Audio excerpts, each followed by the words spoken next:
4 months after we started Random Encounters, Peter had surgery, leaving me to do all the musicals for the channel for about a month. And to fill that gap, I turned to this guy, right here.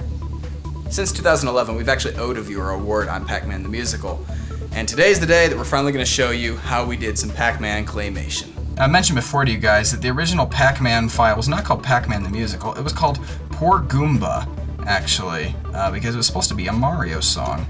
It was converted into a Pac-Man song instead. Now my program, MIDI Maker, actually writes in piano roll, which means each of these dots is a note and each of these bars is, I guess, a measure? The higher in the grid, the higher the pitch will be of the note.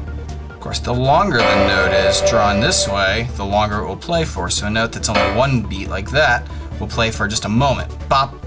Whereas the one drawn like that will be like, bah, like that. I can draw an incredibly long one that just keeps going and going, but I'm not gonna do that.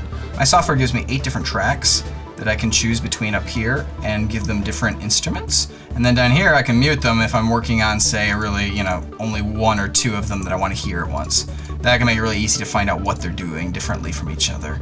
And this is what the original MIDI actually sounds like.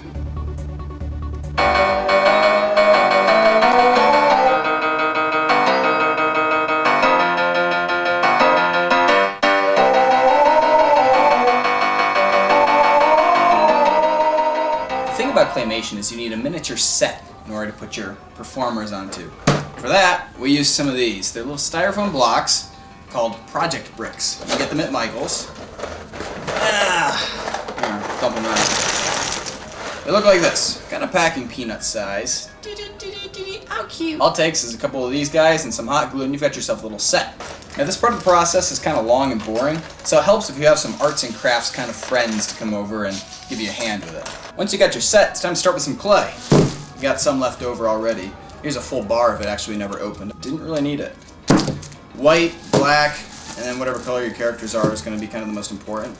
It's going to take some time to warm back up in your hands, especially if it's been sitting for about 2 years. And it also leaves nasty residue, so you really want to be careful about mixing and matching your clay accidentally through your fingers, because stuff bleeds everywhere. We actually have 3 different models of this Pac-Man.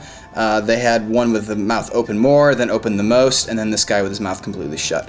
Adding a little black over here for eyebrows, and you end up with models you can just switch in and out rather than having to actually pry his mouth open every time. Now here comes the fun part. This is the part that everybody thinks about when you talk about claymation, because it's animation with clay. You take your little character, this is the principle of animation, you move him a little bit, and then you take a photo with your camera.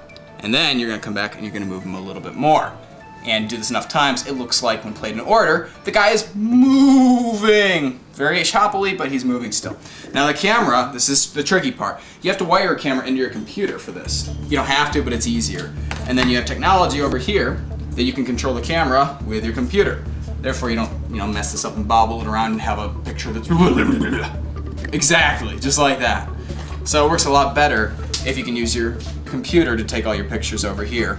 Go back, move, take your picture, move, take your picture. Sometimes you want to move the camera. In animation, like claymation, that's really difficult. So, it's a true story that on occasion, we actually will move the table a little bit and take the picture and move the table a little bit, rather than moving the camera, because moving the camera, your picture is going to be a little choppy. But you can move the entire set around and make the camera look like it's going around it. So that's a cool trick. You just have to be really careful not to, bump it, or else you got a continuity nightmare on your hands. That's a bad way to start your shooting day. Once you're done with your video recording, of course, the last fun part is going to be bringing your actors and doing the voices for them all. A lot of people will choose to record the voices first and then figure out how many frames they have to take of each, but we're more organic than that. We're fly by the seat of your pants. Except that AJ didn't wear pants while he produced this. I'll slice.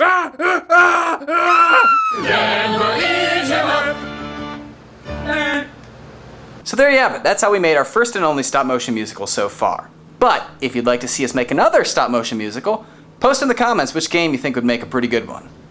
And we'll consider it.